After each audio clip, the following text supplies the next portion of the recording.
All right. Well, as we'll prep for a few things, so let's bring out some props.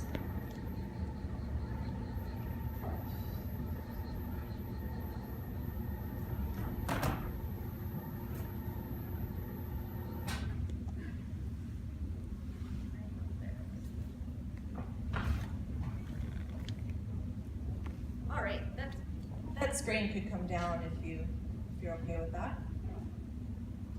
So I'm here to talk about the Grand Forks Dog Training Club, and I have a few props that we'll use later. But first of all, to just talk about myself and introduce myself, I farm with my brother and my dad near a farm near Euclid, north of Euclid, Minnesota. And I also have a small business that I do out of my home, which is dog collars, where I work with fabric and leather and just have a home-based business, working out of my basement, creating dog collars. I also train at the Grand Forks Dog Training Club, which is why I'm here. I also train seminars and give seminars and help people around the Minnesota, North Dakota area primarily that need help with agility training, flyball training, or any sort of trick training is what I specialize in. I am an extreme dog nerd, and I will always admit to that. I focus on agility, but I also do shed hunting, which is not finding big red buildings or little buildings. It's actually to find the sheds, the antlers that the deer have shed in the spring. I work on flyball, dock diving, hunt trials with my lab, and animal behavior and training fascinates me.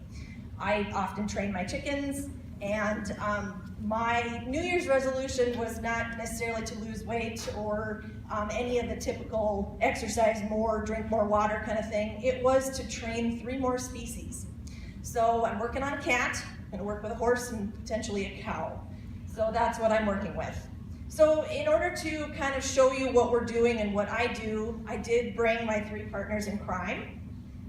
First, we're going to talk about Dottie. Dottie's a 5-year-old border collie. She excels at agility, absolutely loves agility.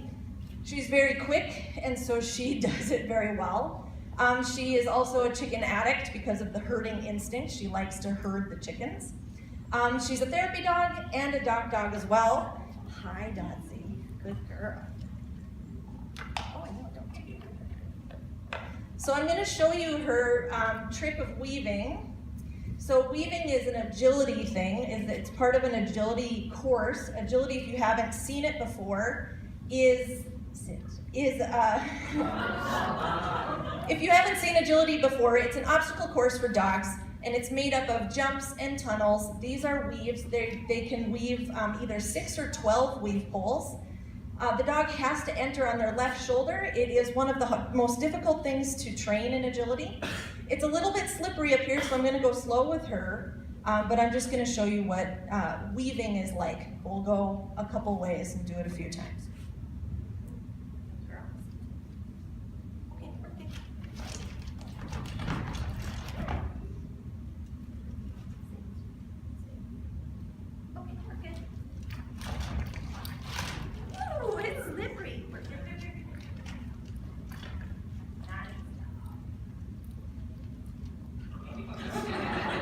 So you can see that it's a little slippery up here. Normally footing would be much more solid with an agility course. She does a lot of tricks. Sit pretty. Careful, good girl. All right. I have my very tolerant husband who's wrangling dogs.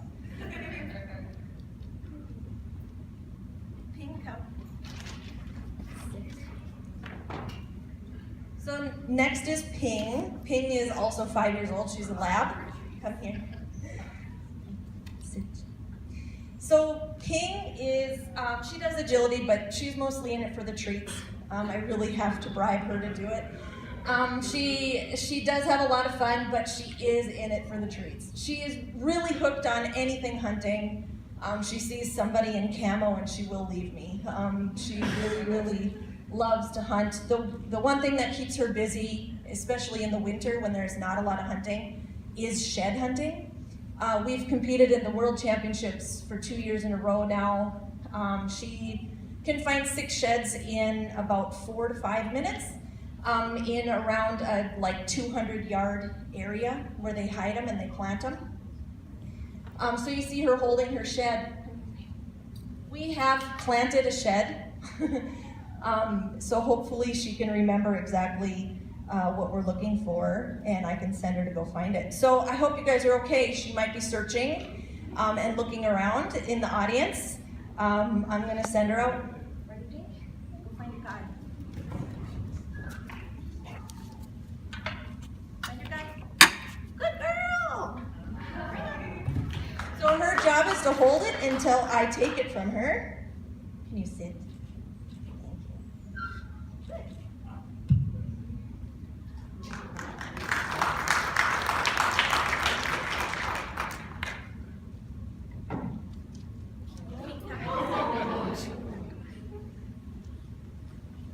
This is Newman.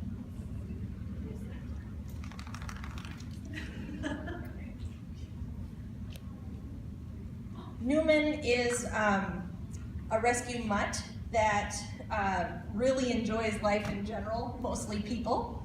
Sit. And we have been working a few tricks. He really excels at tricks. He also is a shed hunter because he's very busy. So when I bring him to shed champs, I get a lot of laughs. He doesn't find them as quick as Ping does, but he does find his sheds. It takes him a lot. It's a lot of effort to go out into the woods and find sheds, but he does do it.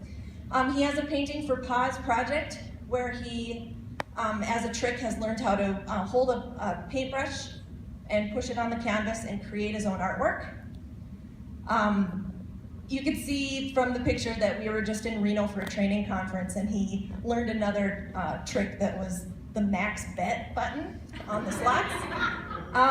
So today we started a trick yesterday, so hopefully he should be able to show you how to do it. He wants to show you how he packs for vacation. So we'll try to get this accomplished. You'll see me use a clicker with him because he responds to a clicker, and we'll talk about a clicker later.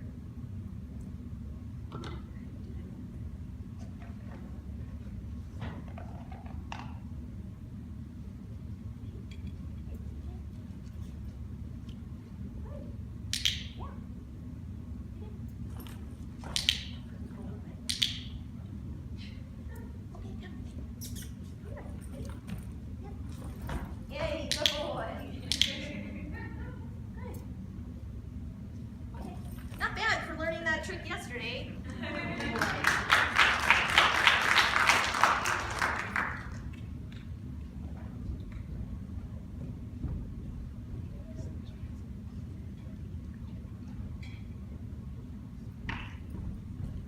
All right. Okay, so those are my 3 partners in crime. I do just about everything it comes to the dog world and the dog sports. I compete with them almost every weekend and in some sort of venue, whether it's agility, dogs, fly ball, we're always doing something. And it wasn't always that way. So you'll see that my training evolution over the last 10 years has been profound. So I essentially went from mitts to clicks.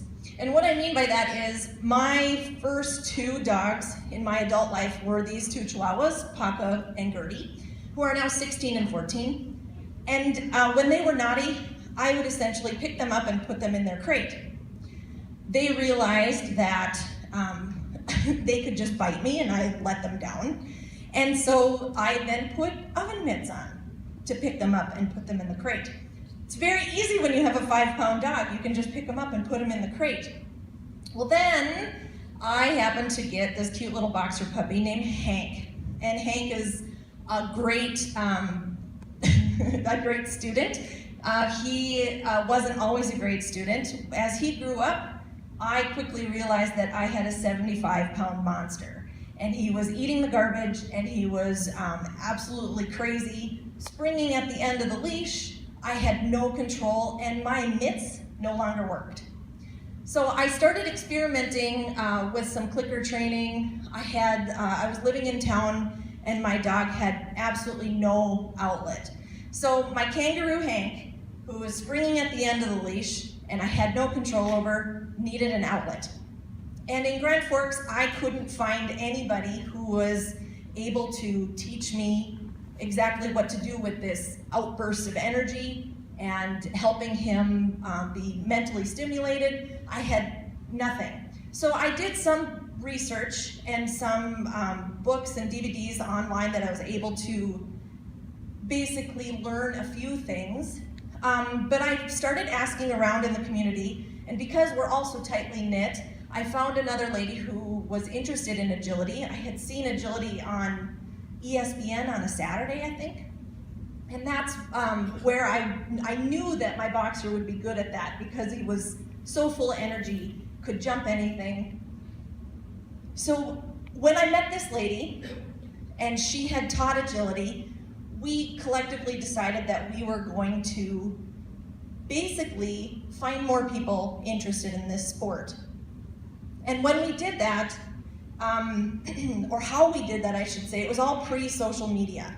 And we weren't able to just create an event and have a meeting. It was all the good old-fashioned flyer campaign, where we went into Hugo's and a few other of the community boards where we were able to put up flyers, set a meeting, put up our flyers, and we had no idea how many people would show up. We had our meeting, and it was extremely successful for what we were planning. We ended up having about 15 to 20 people who were interested in starting a dog club. We really had no idea what to expect, so 15 to 20 people was very, very exciting. These people were gung-ho. Within a month, we found officers, which essentially was people stepping up. We didn't necessarily elect anybody. We found a building to rent in East Grand Forks, which was an old potato warehouse. We had to find insurance.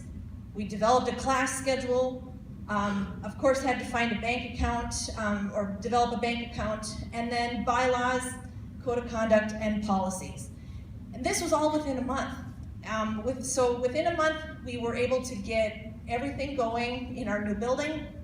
It wasn't very pretty, but we were doing it. There was nobody else in the area that was offering classes of this size. I think Petco was maybe offering it, but it was in their building, in the aisles on slippery floors, and there wasn't that one-on-one training. So we developed over the years, and from that first month, we had lots of volunteers in our little club that were so willing to step up and either pay for the first 2 or 3 months of rent, or pay for the mats that we needed to mat the floors, and then slowly the club paid them back. That's how we survived for about 10 years, probably until close to 2012. We survived by people stepping up and helping within the club. So 10 years later, we're still an AKC affiliated club. We now have, and this picture is hard to see, but we do have a fully matted facility that is out by the new Walmart. We are officially a nonprofit, which we haven't always been, but we are now officially a nonprofit. Our classes are full, with waiting lists. And it hasn't always been that way. We haven't had an advertising budget. And with flyers around the community, we were able to fill our classes enough to be able to survive and pay those club members back for helping. But now we are full. and the wait lists create a different problem. We have 36 members and 1 junior member. So our motto, I mean, we have a lot of passion in our club, but our motto has always been to promote responsible dog ownership, and we do this by offering classes, seminars, workshops throughout the year. We do realize that once the basic groundwork has been laid for obedience and some of that puppy K work, that then you can move on into more of our advanced level classes where there's a lot of teamwork building, such as agility or tricks or rally obedience. And really, you'll learn that once you get involved in the club, if there's something you want to do, I'm sure that there is a club member out there that's doing it. So our classes, this is the #1 way that our club makes an income. And we are different in the area because we offer 7-week classes that are 1 hour a week, and they're anywhere from $60 to $65. You can do private lessons for $75. Our most popular classes you can imagine, people want to get their dogs off on the right foot, and so they are at the puppy kindergarten classes and the basic obedience classes. Those are our most popular classes. But we offer so much more than that if you want to continue on. And even if you don't want to compete, we can offer you classes to just help you build that relationship with your dog. The other thing that is very different about our club versus other facilities in the area is we offer a therapy dog program. If you have a dog that you think would be very, very good at going into the library and doing a read program, into the nursing homes or memory care units, we can offer you therapy dog testing as well as classes to help you get to that point. So some of our details, which I'm happy to report, because our club has been, I mean, not necessarily struggling, but it's always been interesting every year. So our income and expenses has been relatively even throughout most of our existence, except for in 2014 and 2015, we actually had income. And that was because we were filling all of our classes, we were filling all of the nights, we were basically maxed out when it came to what we could offer. And we were done paying back those club members that had lent us money to either do for equipment or for mats, and we were done purchasing new equipment that we needed to train dogs. So in 2014 and 2015, we finally started to have an income. Our expenses, you'll see that, so around $22,500 is our average income. Our expenses are roughly about $1,800 a month. That includes rent, utilities, insurance. Resources for students are fairly minimal, but we do offer handouts, books, stuff like that. Training equipment and maintenance. There's always something when there's dogs involved that breaks. Right now we're looking at 8 instructors and 9 assistants that are gearing up towards being instructors. So our struggles. You heard my struggles about money. That's our #1 thing. Our classes right now are, like I said, they're maxed out. We teach from 6 o'clock to 9 o'clock every night. Well, Monday through Thursday and Saturdays. Friday is reserved for private lessons, and Sunday is our day off. We only work in the evenings to have classes because we also have jobs and we are solely volunteers in this club. And we have to wait for other people to get off work so that they can come to our classes. And right now we're maxed out, so we're not sure we can make any more money at this point unless we raise raise the price of our classes. Our building is small. It might seem like it's a decent size, but it's actually pretty small when it comes to dog sports. The lease on our building is up in October, and that is a problem because our landlord wants to raise the lease basically due to the fact that it's a growing area out by the new Walmart, and that poses a really big problem.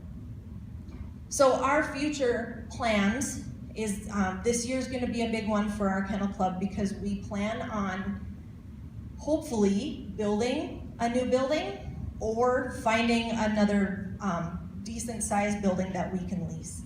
But we are really seriously looking at building. If we do build, then we can offer 2 classes at night simultaneously. We can offer bigger classes. We could potentially host more shows. We are going to be offering more specialized training this year with nose work, not only finding antlers, but be able to actually, there's also a class of finding rats. And so we're going to offer some specialized training on finding rats and a few other things. Have the dogs work with their nose. We're going to be hosting some barn hunts and shed hunts. And then the most exciting thing is we're going to, because our club has been working towards this for a long time, we just haven't had the money. And we're going to be hosting our first AKC Obedience show in 2017. And that's more than likely going to be in April. So why to choose Grand Forks Dog Training Club? There are other places to take classes and to work with your dog in this community now.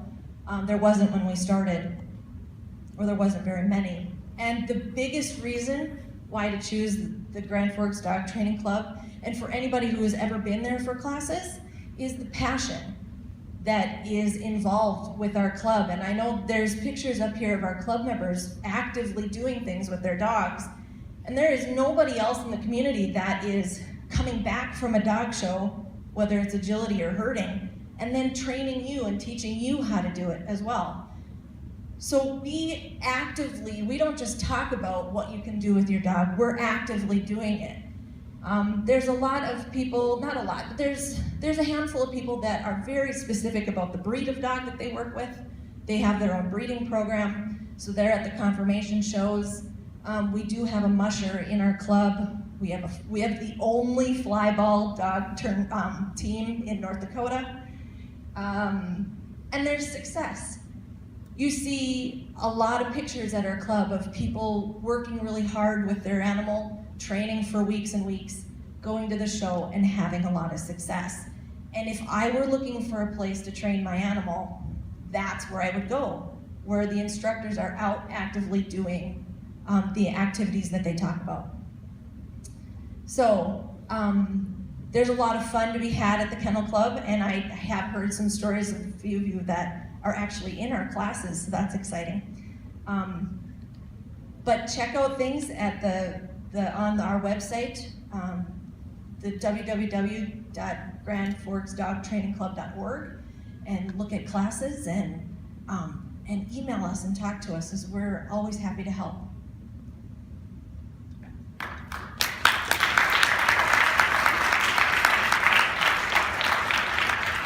So, is